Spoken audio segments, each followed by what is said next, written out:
بسم اللہ الرحمن الرحیم ان اللہ و ملائکتہ یصلون علی النبی یا ایھا الذین آمنوا صلوا علیہ وسلموا تسلیما اللہم صل علی محمد وعلی آل محمد وبارک وسلم۔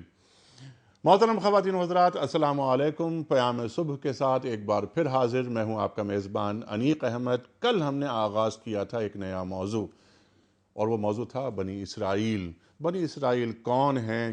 اللہ تعالیٰ سے انہوں نے کون سے عہد و پیمان کیے تھے، پھر ناشکرا پن کیا، نافرمانیاں کی۔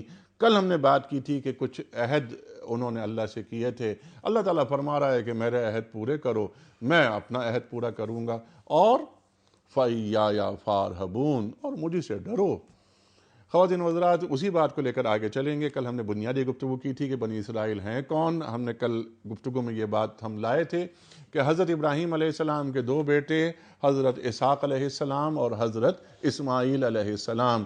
بنو اسحاق میں نبوت چل رہی ہے۔ حضرت ابراہیم کے بیٹے اسحاق اور اسحاق کے بیٹے حضرت یعقوب۔ حضرت یعقوب کا لقب اسرائیل جو اللہ تعالیٰ نے انہیں دیا، لیکن ایک بڑا کمال، بڑی بات یہ کہ لقب تو دیا، لیکن پھر یہ کہ بنی یعقوب نہیں کہا قرآن کریم نے، بنی اسرائیل کہا۔ یہ اس میں کیا حکمت ہے؟ اس میں بھی ہم اپنے علماء سے سیکھیں گے کہ ہمیں بتائیں کہ اس نقطے میں کیا خاص بات ہے۔ اور پھر ہم بات کریں گے کہ بنی اسرائیل کو اللہ تعالیٰ نے نعمتوں کا ایک انبار ان کی جانب روانہ کیا، لیکن وہ ناشکراپن کرتے رہے، وہ نافرمانیاں کرتے رہے۔ ان کو توریت دی، قرآن کریم اسے فرقان کہہ رہا ہے۔ توریت کی باتیں نہیں مانی انہوں نے، بلکہ کچھ باتیں ایسی کہ جن کو مان کر انہیں کچھ فائدہ پہنچتا تھا تو انہوں نے کچھ چیزیں لے لی کتاب سے، کچھ چھوڑ دیں۔ اور قرآن کریم ارشاد فرماتا ہے انہی کے حوالے سے، بنی اسرائیل کے حوالے سے، کہ لا تشترو بآیاتی ثمنا قلیلا، میری آیتوں کو اتنا کم قیمت نہ بیچو۔ خواتین و حضرات، اللہ تعالیٰ فرماتا ہے کہ تم تو وہ ہو کہ تم سے یہ وعدہ تھا، اور تمہارا یہ وعدہ تھا کہ وہ ایک نبی آئے گا، سرکار دو عالم صلی اللہ علیہ وآلہ وسلم، تم اس پہ ایمان بھی لاؤ گے اور اس کی مدد بھی کرو گے۔ تم اس پر ایمان نہیں لائے، اس کی مدد نہیں کی۔ تم پہ میں نے کون کون سے احسانات کیے؟ اور اللہ تعالیٰ بات شروع کر رہا ہے کہ دیکھو فرعونی کیا کرتے تھے، تمہارے لڑکوں کو ذبح کر دیتے تھے، لڑکیوں کو زندہ رکھتے تھے، میں نے ان سے تمہاری جان بچائی، سمندر کو پھاڑ دیا، تم نکل گئے، فرعون غرقاب ہو گیا۔ پھر قدم قدم پر تمہارے اوپر دھوپ کا حملہ نہ ہو تو تم پر ابر رکھا، سایہ رکھا۔ حضرت موسیٰ علیہ السلام کو ہم نے بلایا 40 دن کے لیے، تم نے بچڑے کو معبود بنا لیا۔ تم نے کہا کہ ہمیں خوراک چاہیے، ہمیں غذا چاہیے، ہم اس کھانے کو کھا کھا کر تنگ آ چکے ہیں، تو تم پر من و سلوہ اتارا۔ اور خواتین حضرات، طویل گفتگو ہے یہ جو قرآن کریم بتا رہا ہے ہمارے لیے اور رہتی دنیا تک کی انسانیت کے لیے، کہ دیکھو بنی اسرائیل منتخب لوگ، امامت ان کے پاس تھی، لیکن نافرمانیاں کی انہوں نے، تو ہم نے ان سے امامت لے لی، بیت المقدس کو بھی تبدیل کر دیا۔ قبلہ بھی اب ہوگا تو بیت اللہ شریف ہوگا، خانہ کعبہ کی طرف منہ کر کے نماز پڑھی جاتی ہے۔ خواتین و حضرات، تفصیل سے بات کریں گے، بہت ساری باتیں سامنے آئیں گی، اور جو سب سے اہم بات جو ہم کہتے ہیں ہر پروگرام میں کہتے ہیں کہ یہ قرآن کریم کی آیات اور یہ بنی اسرائیل کے واقعات محض قصے کہانیاں نہیں ہیں، ان کا تعلق آج سے کیا ہے، اور ان سے ہم مسلمان کی حیثیت سے، آخری امت کی حیثیت سے ہمارے لیے کیا نصیحتیں ہیں، ہماری کیا ذمہ داریاں ہیں، یہ ہم معلوم کریں گے اپنے عہد کے جید علماء سے۔ کراچی میں تشریف فرما ہے محترم مفتی نذیر احمد خان صاحب۔ خواتین و حضرات، مفتی نذیر صاحب ہمارے ملک کا بہت محبوب اور مقبول نام، ہم سب جانتے ہیں، میں تعارفی کلمات میں کیا ادا کروں، مزید الفاظ ہم ہمیشہ سیکھتے ہیں مفتی نذیر احمد خان صاحب سے۔ اور خواتین و حضرات، میری خوش بختی کہ لاہور میں تشریف فرما ہیں ہمارے ایک بہت ممتاز بڑے محترم عالم دین، پروفیسر ہیں پنجاب یونیورسٹی میں، محترم ڈاکٹر حماد لکھوی صاحب۔ لکھوی صاحب السلام علیکم۔ وعلیکم السلام ورحمۃ اللہ وبرکاتہ۔ ڈاکٹر صاحب میں بڑا شکر گزار آپ کا کہ آپ نے ہمیں وقت دیا۔ پروگرام کا آغاز کرتے ہیں سورہ بقرہ کی آیت نمبر 47 سے 47۔ اعوذ باللہ من الشیطان الرجیم،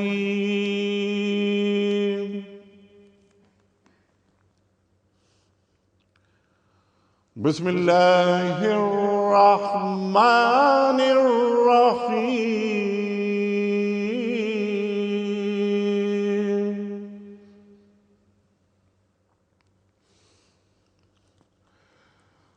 یا بنی اسرائیل اذکروا نعمتی التي انعمت علیکم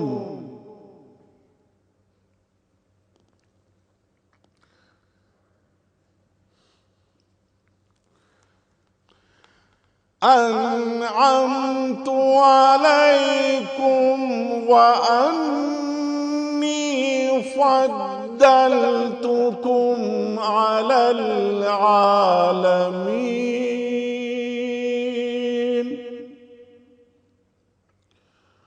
صدق اللہ العظیم۔ اللہ تعالیٰ ارشاد فرما رہا ہے سورہ بقرہ کی آیت نمبر 47 میں کہ اے بنی اسرائیل، یاد کرو میری اس نعمت کو جس سے میں نے تمہیں نوازا تھا، اور اس بات کو کہ میں نے تمہیں دنیا کی ساری قوموں پر فضیلت عطا کی تھی۔ صدق اللہ العظیم۔ خواتین و حضرات، اس سے پہلے کہ میں رکھوں پہلا سوال محترم ڈاکٹر حماد لکھوی صاحب کی خدمت میں، کل پوچھے گئے سوال کا درست جواب اور آج کا سوال، کل کا سوال یہ تھا کہ کون سے دو رشتہ دار پیغمبر تھے جنہوں نے شادی نہیں کی تھی؟ درست جواب حضرت یحییٰ علیہ السلام اور حضرت عیسیٰ علیہ السلام۔ آج کا سوال نوٹ فرما لیجئے۔ حضرت ابو بکر صدیق رضی اللہ تعالی عنہ کی خلافت کا پہلا سال کن لوگوں سے جنگ کرنے میں گزرا؟ حضرت ابو بکر صدیق رضی اللہ تعالی عنہ کی خلافت کا پہلا سال کن لوگوں سے جنگ کرنے میں گزرا؟ تین آپشنز، یہودیوں سے، مرتدین سے یا مشرکین سے۔ صحیح جواب روانہ فرمانے کے لیے ہمارے فون نمبرز ہیں 0092210300980 اور 981۔ ہمارا ای میل ایڈریس ہے ps@duniatv.tv اور SMS کا نمبر 3031۔ ڈاکٹر حماد لکھوی صاحب، آپ کی طرف آ رہا ہوں میں۔ آپ نے بنی اسرائیل کے حوالے سے جو گفتگو میں نے کی بلکہ کرنے کی کوشش کی وہ سماعت فرمائی۔ یہ فرمائیے کہ اللہ تعالیٰ اپنی کن کن نعمتوں کو مختصراً آپ فرمائیے گا کہ بیان کر رہا ہے، طویل ایک فہرست ہے یہ، اور عہد شکنیاں بنی اسرائیل نے کہاں کہاں کی۔ پہلی عہد شکنی تو یہ کہ سرکار دو عالم صلی اللہ علیہ وآلہ وسلم پر ایمان لانا اور ان کی نصرت کرنا اس کا وعدہ تھا، میثاق تھا، اس پر بھی عمل پیرا نہیں ہوئے۔ ارشاد۔ جی بسم اللہ الرحمن الرحیم۔ انیق صاحب، جہاں تک بنی اسرائیل کی عہد شکنی کی بات ہے اور ان کے اوپر انعامات ربانی کی بات ہے، اللہ کریم نے سورہ بقرہ کی ابتدا میں سب سے پہلے اپنی بندگی کا اور اپنی جو انسانوں کے جو 3 گروہوں کا ذکر فرمایا، اور ان میں سے جو سب سے کامیاب گروہ ہے وہ والا گروہ ہے جو میری بندگی کرے گا۔ لہٰذا تیسرے رکوع میں فرما دیا یا ایھا الناس اعبدوا ربکم الذی خلقکم والذین من قبلکم لعلکم تتقون، کہ دیکھیں کامیاب لوگوں کا گروہ وہ ہے جو پہلے نمبر کا گروہ ہے، جن کا نام متقین رکھا، اور اس گروہ میں شمولیت کی بنیادی شرط یہ ہے کہ تم اپنے پالنہار کی بندگی کرو۔ اب اللہ تعالیٰ کی بندگی کا پورا اس کا حوالہ دینے کے بعد پھر ساتھ ہی فرما دیا کہ انسان کو اس زمین پر خلیفہ بھی بنایا ہے۔ اب جب اس زمین پر خلیفہ ہے تو اس کا مطلب یہ ہے کہ بندگی خالی خولی بندگی اکیلے کسی حجرے میں بیٹھ کر یا کسی جھونپڑی میں بیٹھ کر بندگی نہیں ہوگی، بلکہ یہ بندگی کے اندر شامل ہے کہ اللہ کے احکامات اس زمین پر نافذ بھی ہوں گے۔ یوں اللہ کریم نے پورے ایک سیکوینس کے ساتھ، یعنی جب ہم قرآن پاک کی ترتیب کو دیکھتے ہیں تو ترتیب نزولی اگرچہ اور ہے، لیکن ترتیب توقیفی کی اپنی حکمت ہے، اور اس حکمت کے ساتھ اللہ کریم نے اس کے بعد ایک ایسی قوم کا تذکرہ فرما دیا جن کا آپ نے شروع میں تعارف بھی کروایا کہ بنی اسرائیل کہتے ہیں حضرت یعقوب علیہ السلام کے حوالے سے. تو یہ ایک لمبا سلسلہ چلا ان کے اندر، صرف علمی فضیلت کا نہیں یا صرف دینی سیادت کا نہیں، بلکہ دنیاوی قیادت کا سلسلہ بھی ان کے اندر چلا. اور اللہ کریم نے ان کے اوپر جو انعامات فرمایا کہ میں نے کبھی، یعنی پورے جہانوں میں کبھی اللہ کریم نے ایسے انعامات نہیں فرمائے جیسے بنی اسرائیل کے قوم کے اوپر فرمائے. اور پھر 5ویں رکوع سے لے کر 14ویں رکوع تک سورہ بقرہ کے اندر، جس کی ایک آیت نمبر 47 آپ نے تلاوت فرمائی، اس میں اللہ کریم نے یہ شروع ہو رہا ہے آیت نمبر 40 سے، اور اس میں اللہ کریم نے یہ فرمایا یا بنی اسرائیل اذکروا نعمتی التی انعمت علیکم وَأَوْفُوا بِعَهْدِي أُوفِ بِعَهْدِكُمْ فَإِيَّايَ فَارْهَبُونَ، کہ دیکھو میں نے تمہارے اوپر انعام کیا ہے، میں نے تمہارے اوپر احسان کیا ہے، اور تم اس کو یاد کرو، اور ساتھ فرمایا کہ تم میرا وعدہ پورا کرو. وَأَوْفُوا بِعَهْدِي أُوفِ بِعَهْدِكُمْ، تم میرا وعدہ پورا کرو گے میں تمہارا وعدہ پورا کروں گا. فَإِيَّايَ فَارْهَبُونَ، اور پس مجھ ہی سے ڈرو.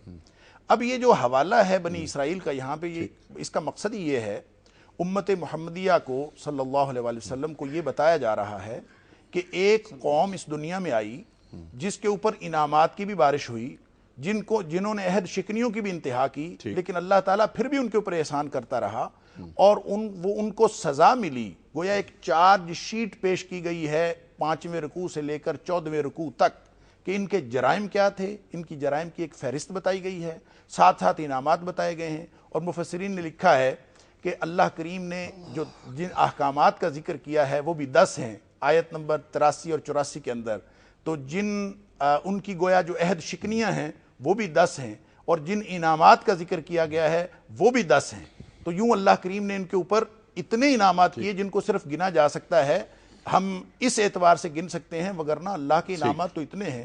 وَإِن تَعُدُّوا نِعْمَةَ اللَّهِ لَا تُحْصُوهَا، اللہ کے انعامات کو گننا شروع کریں گن نہیں سکتے. لیکن خاص طور پر جب ہم بنی اسرائیل کی بات کرتے ہیں تو ان کے یہ وعدہ کون سا تھا، یعنی کون سا وعدہ اللہ تعالیٰ ان سے کہہ رہا ہے کہ تم پورا کرو اور میں تمہارا وعدہ پورا کروں گا. اس کے بارے میں حضرات مفسرین کے مختلف اقوال ہیں، اور اس میں ہماری رہنمائی سورۃ الاعراف کے اندر قرآن پاک بھی فرماتا ہے، اور اسی طرح سورہ بقرہ کے اندر بھی رہنمائی ہوئی ہے، اور اسی طرح اس کا ایک حوالہ کتاب استثناء تورات کے اندر بھی ہے، جس سے یہ بات سمجھ آتی ہے کہ وہ اصل میں عہد کیا تھا. اگر آپ مجھے اجازت دیں تو میں اس عہد کی تفصیلات کچھ عرض کر دوں. ارشاد. سب سے پہلے تو بالعموم جو ایک عہد ذہن میں آتا ہے وہ تو یہ ہے کہ تم تورات کے احکامات پر عمل کرو اور میں تمہیں اس کے بدلے میں جنت عطا کروں گا. ایک سادہ جو اللہ کریم نے ان کو فضیلت عطا فرمائی، اور فضیلت میں نے عرض کیا صرف علمی فضیلت نہیں تھی، صرف دینی قیادت نہیں تھی، بلکہ دنیاوی سیادت بھی عطا فرمائی. اور یہ مجموعہ کسی قوم کو اس طرح سے نہیں ملا جس طرح سے بنی اسرائیل کو ملا، اور اللہ تعالیٰ نے ان کے اوپر بے شمار انعامات کیے. اور جب اللہ تعالیٰ اپنے انعامات کا ذکر فرماتا ہے تو اللہ نے اپنے انعامات کا ذکر فرماتے ہوئے فرمایا اذکروا نعمتی. اب انعامات تو سارے ہی اللہ کے ہیں، اور اس میں بھی ایک اور نقطہ ہے کہ انعام اللہ کا 2 قسم کا ہوتا ہے. ایک انعام ہوتا ہے جو لینے والے کا حق ہوتا ہے، اور لینے والے کی کسی پرفارمنس، کسی کارکردگی کی بنیاد پر یا کسی ماقبل معاہدے کی بنیاد پر دیا جاتا ہے، وہ بھی انعام ہوتا ہے. لیکن ایک دوسرے انعام کی قسم وہ ہے جو لینے والے کا کوئی استحقاق نہیں ہوتا، بلکہ عطا فرمانے والا خالص اپنی عطا سے، محض اپنے فضل اور اپنے کرم سے عطا فرما دے، تو ایسے انعام کو احسان کہتے ہیں.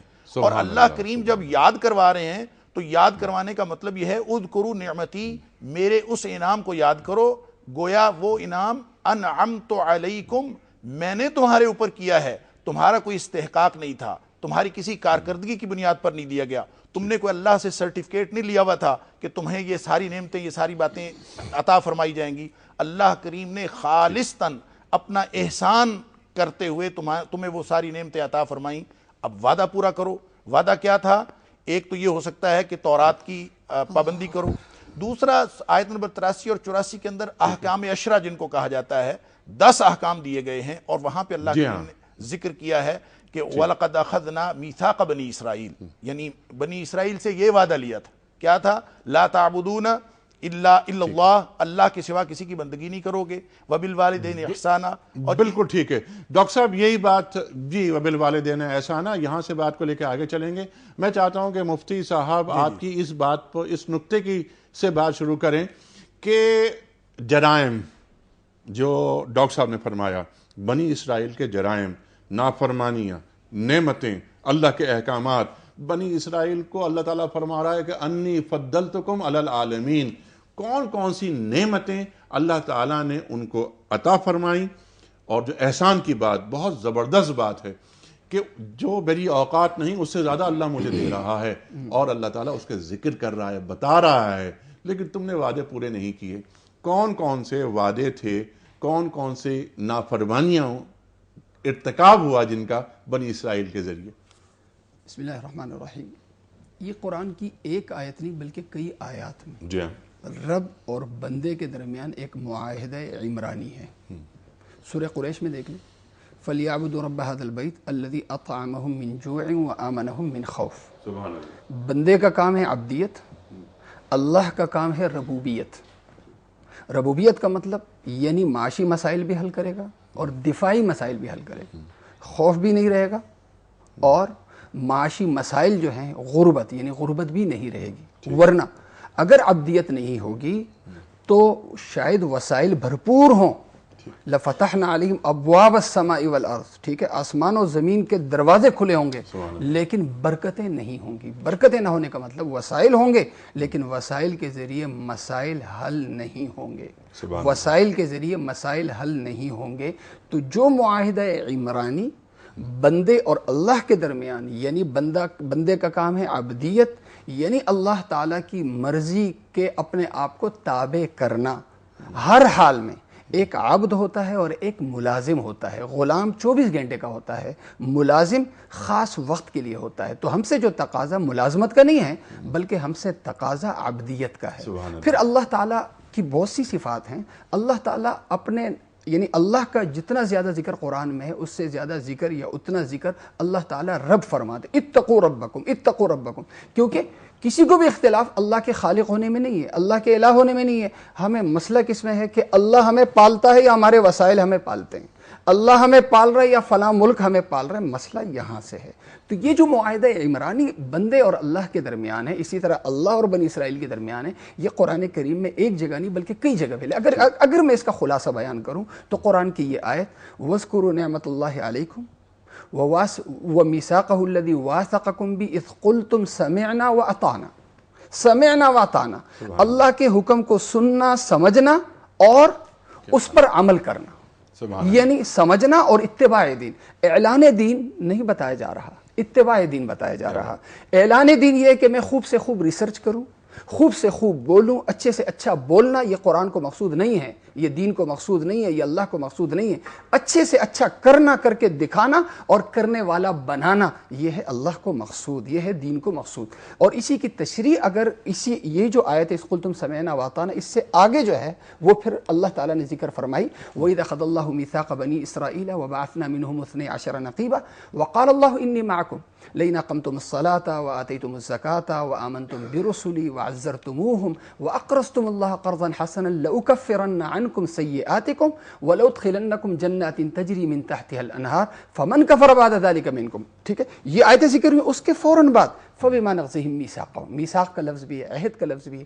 اب وہ میثاق کیا ہے، اس کی میں سمجھتا ہوں کہ اختصار کے ساتھ مگر جامع انداز میں ڈاکٹر صاحب نے وہ ساری باتیں بیان کر دیں. لیکن قرآن جو یہ واقعات ہمیں سنا رہا ہے، یہ کوئی تاریخ کی کتاب نہیں ہے، قصے کہانیاں، یہ پیغام ہے کہ دیکھیں انبیاء، بنی اسرائیل کون ہیں؟ انبیاء کی اولاد ہیں. کس کی اولاد ہیں؟ انبیاء کی اولاد ہیں. خیر الامم تھے، جی خیر الامم تھے، انبیاء کی اولادیں. اس کے باوجود اللہ تعالیٰ نسبت کی بنیاد پر معاملہ نہیں کرتا بلکہ عمل اور کردار کی بنیاد پہ معاملہ کرتا ہے. پیغام یہ ہے کہ کنتم خیر امت ضرور ہو تم، خیر الامم تم ضرور ہو، لیکن وہ کمزوریاں جو بنی اسرائیل میں پیدا ہوئی وہ کمزوریاں اگر تم میں بھی پیدا ہوں گی تو تمہارا حشر نشر بھی وہی ہوگا جو اللہ تعالیٰ نے انبیاء کی اولاد بنی اسرائیل کا کیا. یہ ہم سے مخاطب. اور آپ دیکھیے بنی اسرائیل کا لفظ آپ نے کہا نا، دیکھیں اللہ تعالیٰ کتنے احترام کے ساتھ ان کا ذکر کرتا ہے. بنی اسرائیل کون؟ یعنی پیغمبر کی اولاد. اللہ تعالیٰ بنی اسرائیل کہہ کے، تو بنی اسرائیل کہہ کے ایک مقدس نام کے ساتھ اللہ تعالیٰ پکار رہے ہیں، اور اس کے بعد ان کے جرائم کو بیان کر رہا ہے. جی بالکل. اچھا، جرائم پہ ہم تفصیل سے بات کریں گے، لیکن آپ نے ایک بہت عمدہ نقطہ یہاں یہ اٹھایا، بنی اسرائیل حضرت یعقوب علیہ السلام کی اولاد. لیکن ہم یہ دیکھتے ہیں کہ قرآن کریم میں کچھ انبیاء اور کچھ رسولوں کو ایک سے زیادہ ناموں سے یاد کیا گیا، جیسے آپ نے فرمایا 2 ناموں کے ساتھ. بنی یعقوب نہیں ملتا ہمیں، بنی اسرائیل ملتا ہے.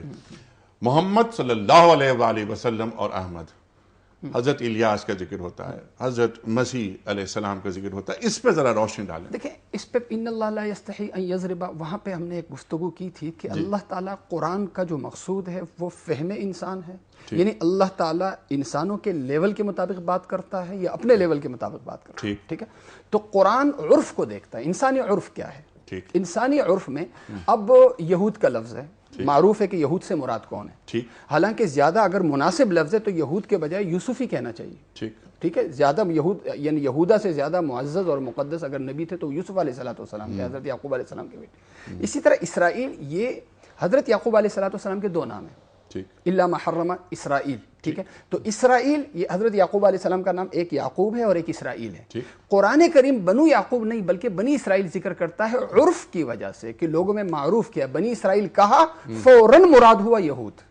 اگر بنو یعقوب کہتے تو یہ لفظی لحاظ سے بالکل ٹھیک تھا، لیکن لفظ اور عرف میں یہ قاعدہ قانون ہے، جب تقابل ہو جائے لغت میں اور عرف میں تو ترجیح عرف کو ہوتی ہے، یعنی عرف کو لیا جاتا ہے، لغت کو نہیں لیا جاتا. یہ ہمیں نقطہ آپ نے بتایا، تعلیم کیا کہ عرف جو چیزیں رائج ہیں بالکل صحیح، اس انداز سے بات سمجھائی جاتی ہے. اس لیے بنو یعقوب نہیں کہا گیا، بنی اسرائیل کہا گیا. اور ایک سوال آپ کا اور تھا کہ کون سے انبیاء ہیں جن کا ذکر ایک نام کے ساتھ نہیں بلکہ 2 ناموں کے ساتھ. جناب رسول اکرم صلی اللہ علیہ وسلم کا ذکر محمد کے ساتھ بھی اور احمد کے ساتھ بھی. ٹھیک ہے، حضرت یعقوب علیہ السلام کا ذکر اسرائیل کے ساتھ بھی اور یعقوب کے ساتھ بھی. حضرت یونس علیہ السلام کا ذکر ذوالنون کے ساتھ بھی اور یونس کے ساتھ بھی.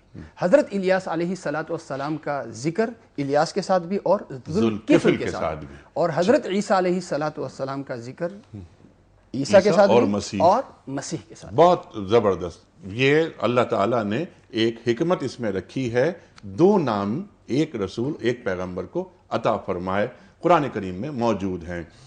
ڈاکٹر صاحب میں آپ کی طرف آ رہا ہوں. بہت ساری باتیں، اور کنتم خیر امت اخرجت للناس کی جو بات فرمائی مفتی صاحب نے، میں چاہتا ہوں اس سے بات کو جوڑتے ہیں اور آگے بڑھاتے ہیں. ہم خیر الامم ہیں آج، اس وقت اسرائیل، بنی اسرائیل، لیکن انہوں نے نافرمانیاں کی، اللہ تعالیٰ کے احکام کی پابندی نہیں کی. اللہ تعالیٰ فرما رہا ہے کہ میرا عہد پورا کرو گے تو میں اپنا عہد پورا کروں گا. یہ فرمائیے کہ بنی اسرائیل کے جرائم کی جو داستان ہے، جو فہرست ہے، اب ہم ایک ایک کر کے ان پر بات کرتے ہیں اور ان کو جوڑتے ہیں آج کے حالات سے کہ کہیں ان غلطیوں کے یا ان گناہوں کے ہم تو مرتکب نہیں ہو رہے. بسم اللہ. جی، میں اس پر گفتگو کرنے سے پہلے وہ ایک بات جو مفتی صاحب نے بڑا عمدہ نقطہ فرمایا کہ ایک اللہ اور اس کے بندے کے درمیان معاہدہ عمرانی ہے، اور اسی طرح اللہ کا بنی اسرائیل کے ساتھ معاہدہ ہے. تو میں اس سلسلے میں عرض کروں گا کہ یہ بھی اللہ کریم کا احسان ہے. اس کی وجہ یہ ہے کہ معاہدہ تو ہوتا ہے برابر کے لوگوں میں، جس کے اندر کوئی بزنس ڈیل ہو سکتی ہے وہاں معاہدہ ہوتا ہے کہ ایک آدمی دوسرے کے ساتھ کوئی عہد کر سکتا ہے. اور جب بادشاہ اپنے ملازم کے ساتھ ایک ادنا غلام کے ساتھ بات کر رہا ہو، یا محسن جو ہے وہ ایک بھیک لینے والے کے ساتھ بات کر رہا ہو، اور جب کوئی ایک بہت بڑا سربراہ جو ہے وہ ادنا ترین ملازم کے ساتھ بات کر رہا ہو، تو اس وقت اس کو معاہدہ نہیں کہا جاتا، بلکہ یہ تو اس کی مرضی ہے کہ وہ اس اپنے ملازم کو یا اپنے اس بھیک مانگنے والے کو یا اپنے اس غلام کو وہ خود سے کچھ عطا فرمانے کا وعدہ کر لے کہ تم میرا یہ کام کر دو اور میں تمہیں یہ انعام دے دوں گا. اس اعتبار سے اللہ کریم کا یہ وعدہ، یہ ارشاد فرمانا کہ اوفو بیاہدی اوفی بیاہدکم، یہ بھی اللہ کریم کا احسان ہے کہ جو انعامات عطا فرمائے تھے وہ بھی احسان ہے، اور اب اگر تم یہ وعدہ پورا کرو گے، تورات کے اوپر عمل کرو گے. لیکن اس وعدے کی بات بھی میں ابھی عرض کر رہا تھا کہ یہ وعدہ اصل میں حقیقت میں کیا ہے. تو اگر ہم تورات کی کتاب استثناء اس کی آیت 15 سے 19 تک کو دیکھیں اور سورۃ الاعراف کی آیت نمبر 157 اور 57 دیکھیں تو یہ مسئلہ سمجھ میں آ جاتا ہے کہ حقیقت میں اللہ کریم نے یہ جو وعدہ لیا تھا یہ نبی کریم صلی اللہ علیہ وسلم کی اطاعت کا وعدہ تھا. کہ اللہ کریم نے تورات میں بھی ارشاد فرمایا کہ تمہارے جیسا ایک نبی میں تمہارے جیسا ان کے بھائیوں کے لیے، ان کے بھائیوں میں سے میں ایک بھیجوں گا اور اس کو میں اپنا کلام دوں گا، اپنا کلام اس کے منہ میں ڈالوں گا. یہ خلاصہ ہے تورات کے الفاظ کا. اور اپنا کلام اس کے منہ میں ڈالوں گا اور جو کچھ وہ کہے تمہیں اس کی پابندی کرنا پڑے گی، اور اگر تم پابندی نہیں کرو گے تو میں تم سے حساب لوں گا.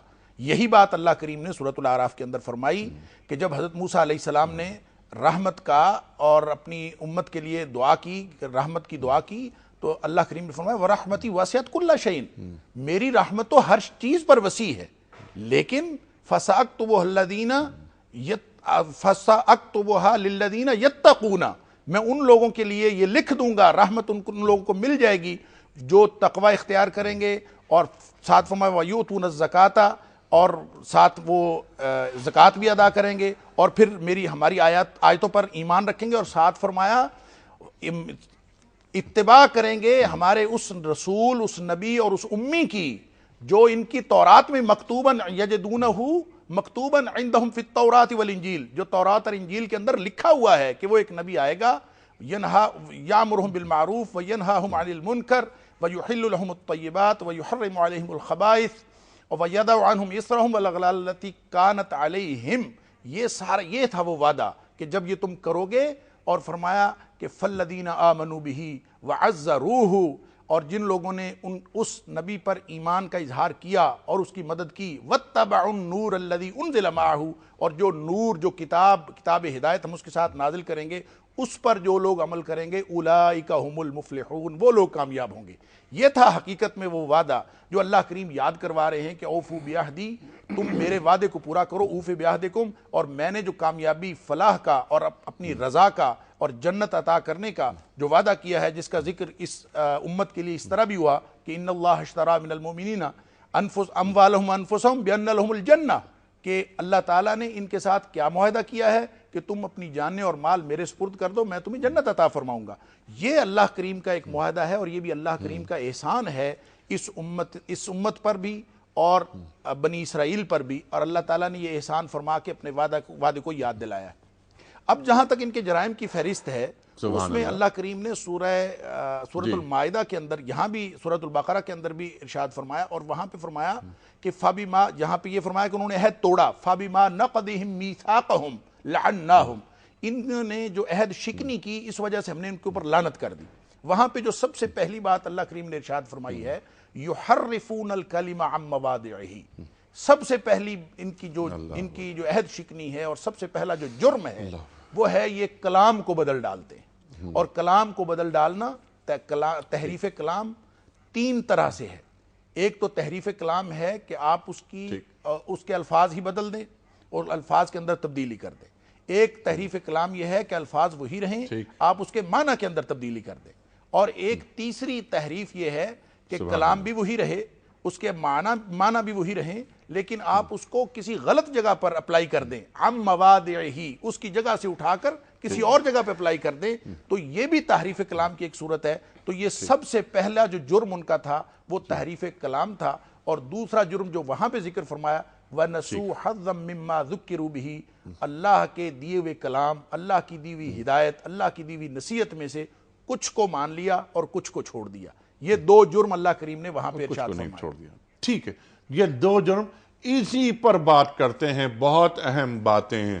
اللہ کا کلام، اس کو ایز اٹ از نہیں لیا بلکہ اس میں تحریف کر دی، اجتہاد کے نام پر، اجتہاد کے نام پر. جیسا آپ نے فرمایا ہم اس جرم کے مرتکب نہیں ہو رہے الحمدللہ. قرآن کریم میں الفاظ، متن، اس پر ہمارا کوئی ہم نے تبدیلی نہیں ہم لائے. لیکن جس طرح ڈاکٹر صاحب نے فرمایا بہت اہم بات کہ معنی بدل دیں, جو آپ نے فرمایا کہ اجتہاد کے نام پر. اقبال فرماتے ہیں نا, جو بار بار ہم یہ شعر پڑھتے ہیں اقبال کا, کہ خود بدلتے نہیں قرآن کو بدل دیتے ہیں, ہوئے کس درجہ فقیہان حرم بے توفیق. یعنی قرآن کریم کی آیات کو اپنے مقاصد کے لیے استعمال کرنا اور اپنے حصے کے معنی تلاش کر لینا. دوسرے الفاظ میں مسلک کی بنیاد پہ قرآن کریم کو سمجھنا. مسلک پہلے, قرآن کریم نعوذ باللہ بعد میں. ہم اس جرم کو جو بنی اسرائیل کا جرم ہے اس کو ذرا حالات حاضرہ سے جوڑتے ہیں. ارشاد فرمائی. بنی اسرائیل پر زبردست انعامات ہونے کے باوجود بنی اسرائیل احسان فراموش کیوں تھے؟ انسان کا عمل اس کے نظریے کا, اس کی سوچ کا, اس کے ذہن کا عمل اس کا اظہار ہوتا ہے. ٹھیک. جیسے انسان کا ذہن ہوتا ہے, ذہن غلامانہ ہے تو عمل بھی غلامانہ ہوگا. ذہن آزادانہ ہے تو عمل بھی آزادانہ ہوگا. ٹھیک. انسان تحریف پہ مجبور کب ہوتا ہے؟ اگر یہ اندر سے آزاد ہے, عبودیت ہے, اللہ کو مانتا ہے, آزاد ہے یہ, ٹھیک ہے, تو یہ اگر آزاد ہے تو یہ کامل مکمل طریقے سے اتباع دین کرے گا. ٹھیک ہے. لیکن یہ اندر سے اگر غلام ہے, نفس کا غلام ہے یا کسی قوم کا غلام ہے, ٹھیک, تو یہ پھر تحریف کرے گا, راستے ڈھونڈے گا. قرآن کریم اس کو بیان کرتا ہے, الذین فی قلوبہم زیغ فیتبعون ما تشابہ منہ ابتغاء الفتنۃ وابتغاء تاویلہ. مرضی کی تشریح نکالنا اور فتنے اٹھانا یہ وہ لوگ کرتے ہیں جو ذہن کے نظریے کے بیمار ہوتے ہیں. نظریے کے بیمار ہوتے ہیں, سوچ کے بیمار لوگ ہمیشہ ان سے کام بھی تحریف کا ہوتا ہے, جس کو وہ نام تحریف کا نہیں بلکہ اجتہاد کا دیتے ہیں. آج کل کہا جاتی فلاں مسئلے میں اجتہاد کی ضرورت ہے, فلاں کیا مطلب؟ یعنی اس کو ہمارے آقاؤں کے مرضی کے مطابق کرنے کی ضرورت ہے. ٹھیک ہے, اس کے وہ مرتکب ہوئے تباہی آئی. دوسری بات جو سب سے بڑی ہے وہ ہے یقتلون الانبیاء کا لفظ, وقتلهم الانبیاء ہے, ویقتلون الذین یأمرون بالقسط. ٹھیک ہے, قرآن کریم اس کو ذکر کرتا ہے. دیکھیں بنو قینقاع اور بنو نذیر, قرآن کریم کی کئی آیات ہیں, ان میں نسلی تعصب تھا, زبردست نسلی تعصب. بنو قینقاع کا ایک آدمی اگر قتل ہوتا تو بنی نذیر کے 100 آدمیوں کو قتل کیا جاتا. لیکن بنو نذیر کا کوئی بندہ اگر جو ہے وہ قتل ہوتا اور قاتل جو ہے بنو قینقاع کا ہوتا تو دیت دی جاتی تھی اور قصاص نہیں لیا جاتا تھا, وغیرہ وغیرہ. اب عرض یہ ہے کہ اس وقت قرآن کریم کہتا ہے, قرآن کریم ثم انتم هؤلاء تقتلون انفسکم وتخرجون فریقا منکم من دیارہم تظاہرون علیہم بالاسم والعدوان. آج ہم نسلی تعصب کا شکار ہیں, ایک دوسرے کو قتل کرتے ہیں. قرآن کریم بھی یہ کہتا ہے کہ اگر ان کمزوریوں کا تم شکار ہوئے تو قل هو القادر على ان يبعث عليكم عذابا من فوقكم او من تحت ارجلكم او يلبسكم شيعا ويذيق بعضكم فوق بعض. ٹھیک ہے, آج میں ایک بات عرض کر رہا ہوں حضرت انیس صاحب اگر آپ کی اجازت ہو. الحمدللہ ثم الحمدللہ, علماء کی برکت سے, مدارس کی برکت سے, الحمدللہ کفر کوشش کر رہا ہے کہ ہمیں فرقوں میں بانٹ دے, دین سے ہٹا کے ہمیں مسلک پرست بنا دے, دین پرست نہیں بلکہ مسلک پرست بنا دے. یہ جو کچھ قتل عام ہو رہا ہے یہ مسلمان نہیں کر رہے, یہ ہمارے لوگ نہیں کر رہے, یہ سازش کے تحت باہر کی دنیا کر رہی ہے. لیکن انشاءاللہ جب تک دین ہو, دین کی بات ہو, دعوت دین ہو, دعوت مسلک نہ ہو, فروع میں آزادی ہو اور اصولوں کی پابندی ہو اور اس طرح کے پروگرام ہو, تو انشاءاللہ یہ اس طرح کی تحریکات کامیاب نہیں ہوں گی. آج کفر کامیاب ہوا عراق میں, کفر کامیاب ہوا شام میں, کفر کامیاب ہوا دوسرے ملکوں میں, لیکن یہ کفر ہمیں بانٹ کے جس طرح ان کے عزائم وہاں پورے ہو رہے, انشاءاللہ پاکستان میں خون خرابہ ہمارا ضرور ہوگا, لیکن ایک دوسرے کے ہم دشمن ہوں, ایک دوسرے کا قتل عام کریں, انشاءاللہ اجتماعی لحاظ سے ایسا ماحول پیدا نہیں ہوگا. اس لیے کہ الحمدللہ حق پرست مدارس اور حق پرست علماء آج بھی موجود ہے. بہرحال جس کی طرف میں اشارہ کر رہا تھا وہ یہ کہ نسلی تعصب جیسے ان میں تھا تباہ و برباد ہو گئے. نسلی تعصب اگر مسلک کی بنیاد پہ دین پیچھے ہو جائے, مسلک اصل ہو جائے, تو اس صورت میں ہماری بھی وہی تباہی ہوگی جو تباہی مقدر ہوئی بنو اسرائیل. بالکل ٹھیک ہے. اب یہاں پر مسئلہ ڈاکٹر صاحب یہ ہے کہ وہ تباہی مقدر ہماری اللہ نہ کرے کہ ایسا ہو, کوئی ہے نا لَتَتَّبِعُنَّ سُنَنَ مَنْ كَانَ قَبْلَكُمْ. بالکل ٹھیک ہے. اچھا, اب مسئلہ یہ ہے کہ جہاں آپ نے بات ختم کی تھی, میں چاہتا ہوں کہ اسی کو ذرا مزید کھولتے ہیں اور ہم سمجھتے ہیں آپ سے کہ تحریف ایک تحریف ہوتی ہے جیسے آپ نے فرمایا کہ صاحب متن میں تحریف ہو گئی، کلام میں تحریف، وہ انہوں نے کی. کس نے کی؟ بنی اسرائیل نے، یہودیوں نے کی. اور پھر کیا کیا کہ توریت کی آیات کو نہایت کم قیمت بیچ دیا. لا تشترو بے آیاتی ثمنا قلیلا. اس کے بعد جیسا آپ نے فرمایا کہ کیا ہے کہ اپنی مرضی کے، اپنی خواہشات کے مطابق معنی دے دینا. جو مفتی صاحب نے فرمایا کہ اجتہادی سوچ، عقل کو وحی کے اوپر لے کے چلے جانا، کہ یہ کیا ہے. قرآن کریم کی جو سزائیں ہیں، قرآن کریم کا جو نظام ہے، یہ نظام تو نعوذ باللہ پرانا ہو گیا.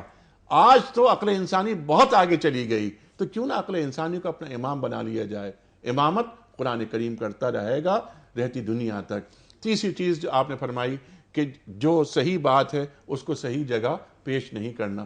میں چاہتا ہوں ذرا ان تینوں پوائنٹس کو آج کے حالات و واقعات کو پیش نظر رکھتے ہوئے بیان فرمائیے.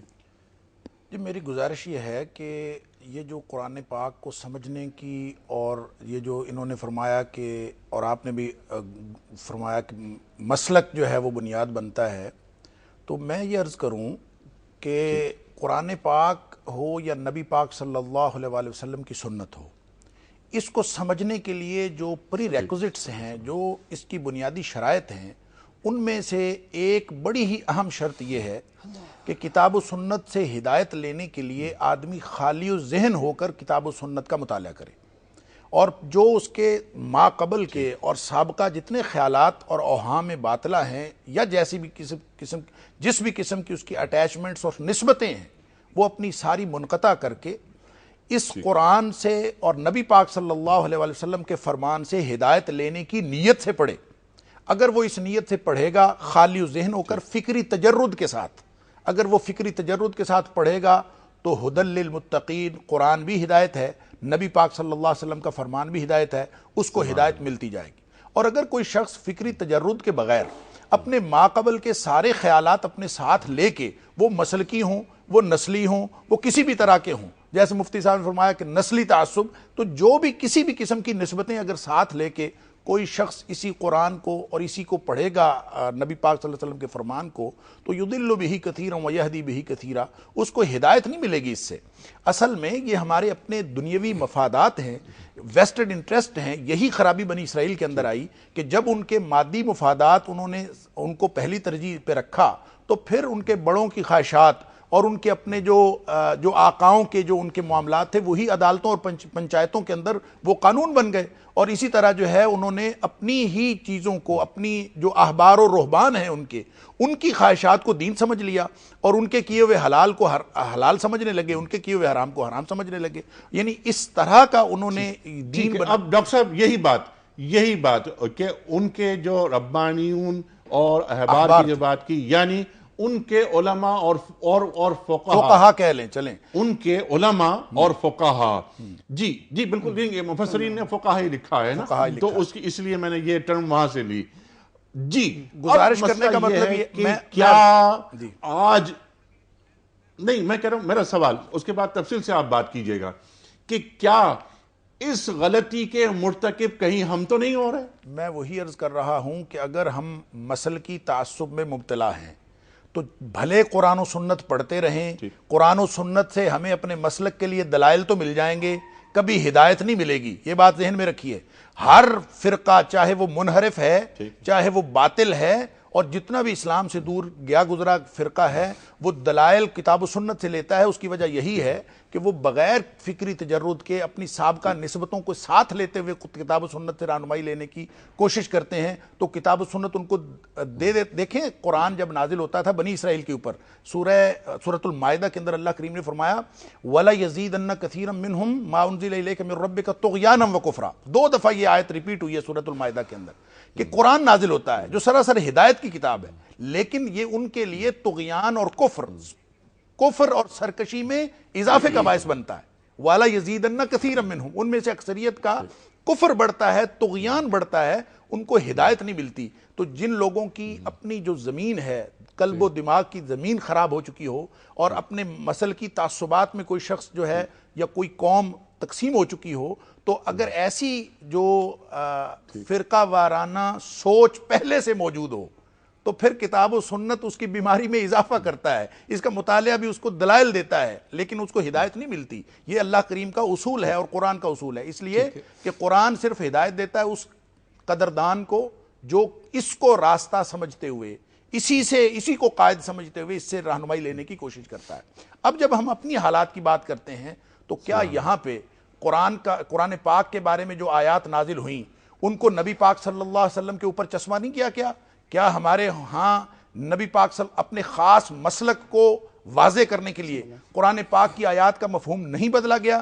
ہمارے اندر کیا ایسی باتیں نہیں آئیں کہ ہم آیت کسی اور بارے میں نازل ہوتی ہے، ہم کسی اور بات پہ چسپاں کر کے اپنی مرضی کا مطلب نکالتے ہیں؟ قرآن نے فرمایا تھا افتؤمنون ببعض الکتاب وتکفرون ببعض، کچھ کو چھوڑ دیتے ہو، کچھ کو مان لیتے ہو، کچھ سے کفر کرتے ہو، کچھ پر ایمان رکھتے ہو۔ تو میں تو یہ دیکھتا ہوں کہ الا ماشاء اللہ حق پرست علماء جیسے مفتی صاحب نے فرمایا موجود ہیں، لیکن ہمارے ہاں اس طرح کی خرابیاں ہمارے ہر طرف دیکھنے کو ملتی ہیں۔ اللہ تعالیٰ اس قوم پر رحم فرمائے۔ سورۃ المائدہ کی ابتدا یہاں سے ہے۔ میں صرف ایک بات عرض کر کے بات ختم کرتا ہوں کہ یا ایھا الذین آمنوا اوفوا بالعقود، دیکھو مومنو تم لوگوں نے عہد شکنی نہیں کرنی، تم نے وعدے پورے کرنے ہیں۔ اور اسی میں آگے چل کے فرمایا وَتَعَاوَنُوا عَلَى الْبِرِّ وَالتَّقْوَى وَلَا تَعَاوَنُوا عَلَى الْإِثْمِ وَالْعُدْوَانِ۔ فرقہ واریت کی اگر جڑیں کاٹنی ہیں تو بنیاد یہ رکھو کہ آپس میں نیکی اور تقوی کی بات ہو تو تعاون کیا کرو، گروہ بندی کی بنیاد پر تعاون نہ کیا کرو، مسلک کی بنیاد پر تعاون نہ کیا کرو، اپنے نسلی تعصب کی بنیاد پر تعاون نہ کیا کرو، بلکہ بر اور تقوی کی بنیاد پر تعاون کیا کرو، اور اسم اور عدوان کی بنیاد پر تعاون نہ کیا کرو۔ اگر یہ والا اصول اپلائی کر دیا جائے تو میرے خیال میں پاکستان کے اندر اور بلکہ پوری دنیا کے اندر فرقہ واریت کی جڑ خود سے کٹ جاتی ہے اگر قرآن پاک کے اس اصول کو اپنا لیا جائے۔ بالکل، وَلَا تَعَاوَنُوا بِالْإِثْمِ وَالْعُدْوَانِ، برائیوں میں تعاون نہ کرو، بہت اہم نکتہ۔ اور وہاں کیا ہوتا رہا، بنی اسرائیل کیا کرتے رہے کہ تحریف بھی کرتے رہے اور کتاب کے معنی اپنے انداز سے کوائن کرتے رہے، اخذ کرتے رہے، بناتے رہے۔ اور آج جس طرح ڈاکٹر صاحب نے فرمایا، مفتی صاحب میں چاہتا ہوں یہی بات کہ آج بھی ہمارے معاشرے میں ڈاکٹر صاحب فرما رہے ہیں کہ ایسا ہو رہا ہے کہ ہمارے علماء اور فقہا، جس طرح وہاں احبار اور ربانیون کی بات ہو رہی ہے، ان کے اسی عمل سے ہم بھی گزر رہے ہیں۔ تو قصور عوام الناس کا ہوا یا علماء اور فقہا کا ہوا؟ بہت اہم بات ہے۔ دیکھیں قرآن کریم حریف کس کو بتاتا ہے؟ قرآن کریم بتاتا ہے ہمیں، جو دین ہمیں تعلیم کرتا ہے وہ یہ کہ ہماری محنتیں کفر اور فسق کے خاتمے کے لیے ہو۔ ٹھیک ہے، کافر ہمارا حریف نہیں ہے، اس کی ذات نہیں، اس ذات سے کوئی تعلق نہیں۔ فاسق ہمارا حریف نہیں، ہمارا حریف کیا ہے؟ فسق ہے اور کفر ہے۔ بہت اچھی بات۔ ٹھیک ہے، اشداء علی الکفار رحماء بینہم، جب قرآن کہتا ہے اشداء علی الکفار کافر، تو کافر اور فاسق ان پہ ہو، ان کا ہو مقابلہ، رحماء بینہم آپس میں رحم کا معاملہ ہو۔ یہ جو آپس میں رحم کا معاملہ ہو، رحماء بینہم آپس میں، تو یہ جو آپس میں ہے کیا 100% ایمان والے یا ایمان رکھنے والے، کمزور ایمان رکھنے والے بھی مراد ہیں؟ ٹھیک ہے، اگر ایمان والے مراد ہے تو ایمان والے جو ہیں وہ تو مختلف مسلکوں کے ہو سکتے ہیں۔ ہمارے علماء کرام جو ہمیں تعلیم کرتے ہیں، جناب رسول اکرم صلی اللہ، یہ حضرت علی رضی اللہ عنہ سے لے کر ابھی تک، ٹھیک ہے، مسلکیں مختلف تھیں لیکن قبول اور برداشت کا معاملہ تھا۔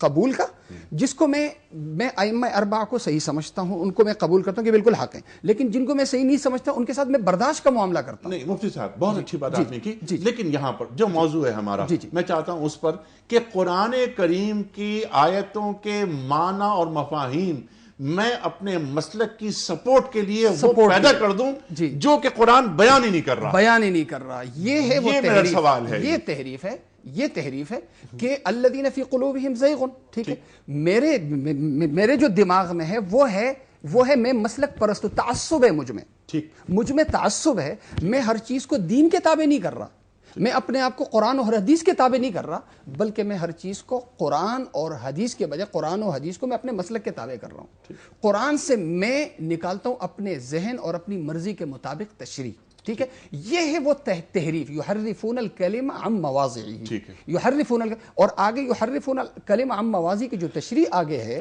وہ آگے وَأَخْذِهِمُ الرِّبَا وَقَدْ نُهُوا عَنْهُ، ٹھیک ہے، سود حرام ہے، سود کو حرام کیا گیا، لیکن اس کے باوجود سود لیتے رہے، سود کو اس کا نام کاٹ کے اسے جائز قرار دیا گیا، ٹھیک ہے، ٹھیک ہے۔ آج جو تحریف اگر ہم اور جو آج ہم کر رہے ہیں، جناب رسول اکرم صلی اللہ علیہ وسلم نے ارشاد فرمایا کہ جیسے یہ برتن ہے، جیسے اس کو الٹا کیا جاتا ہے، دین کو بھی اسی طرح الٹا کیا جائے گا۔ ٹھیک، صحابہ کرام اور پھر پیغمبر پاک صلی اللہ علیہ وسلم نے ارشاد فرمایا سب سے پہلے جو معاملہ ہوگا وہ شراب کے ساتھ ہوگا، شراب کو الٹا کیا جائے گا، یعنی حرام ہے تو اسے حلال کیا جائے گا۔ صحابہ کرام رضوان اللہ علیہم اجمعین نے پوچھا یا رسول اللہ صریح حرام چیز کو حلال کیسے کیا جائے گا؟ آپ صلی اللہ علیہ وسلم نے ارشاد فرمایا کہ نام بدل کے، نام بدل کے۔ آج کیا ہے، آج کیا ہے، شراب کے بارے میں، خنزیر کے بارے میں ہم سے سوال ہوتا ہے کہ جی آیت ثابت کر دے کہ قرآن واضح انداز سے قرآن میں کہاں ہے کہ خنزیر حرام ہے، خنزیر کا کھانا حرام ہے، واضح انداز سے کہاں موجود ہے؟ یہ کہاں موجود ہے کہ شراب حرام ہے؟ جی، یہ کہاں حرام ہے؟ اور یہ کہاں حرام ہے کہ کسی مسلمان یا کسی خاتون سے دوستی کرنا کہاں؟ بلکہ کہتے ہیں کہ قرآن سے ثابت ہے کہ ایک مرد عورت سے دوستی کر سکتا ہے، المؤمنون والمؤمنات بعضهم اولیاء بعض، یہ تحریف ہے۔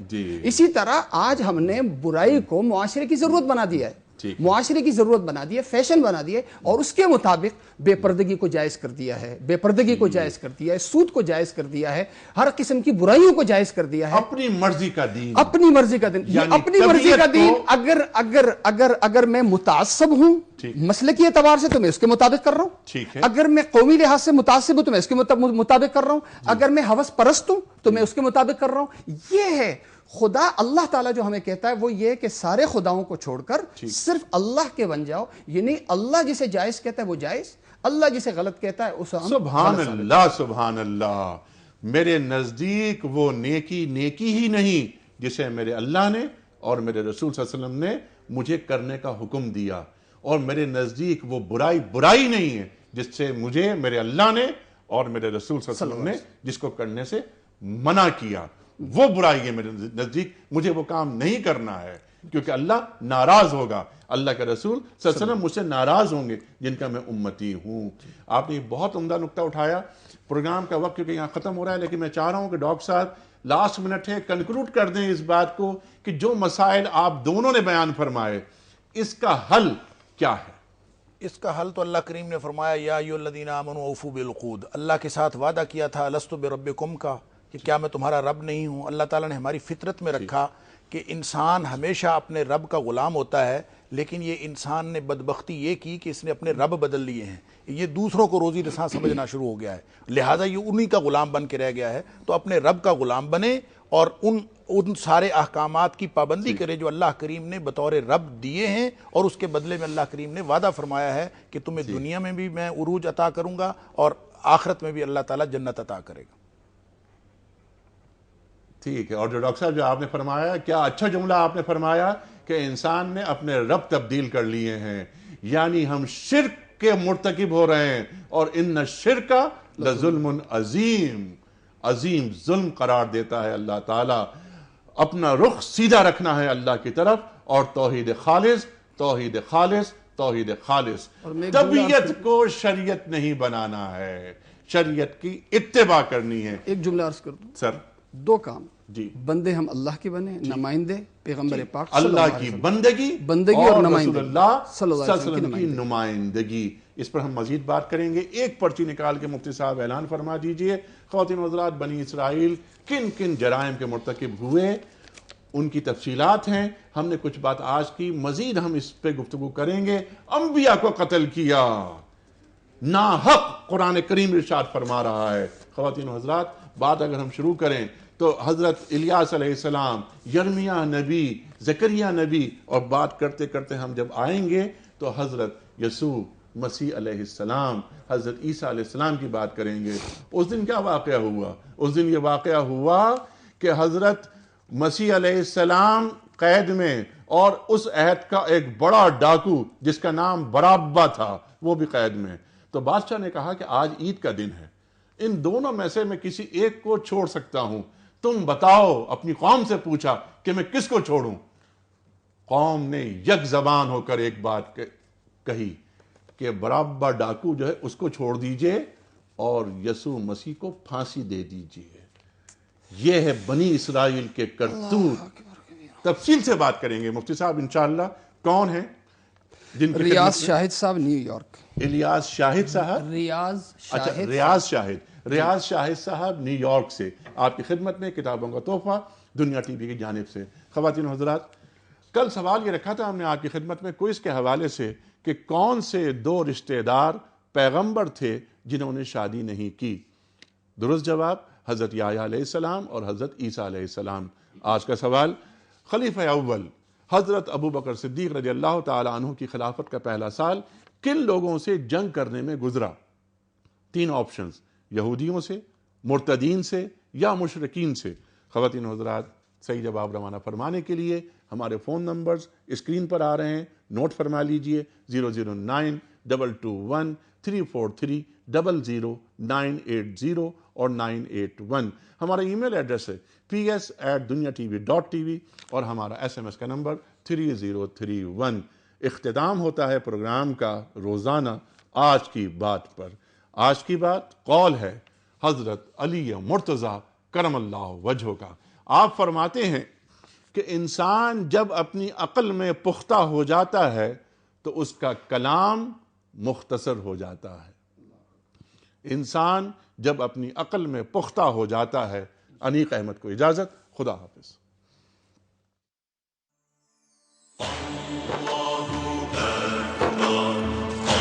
اللہ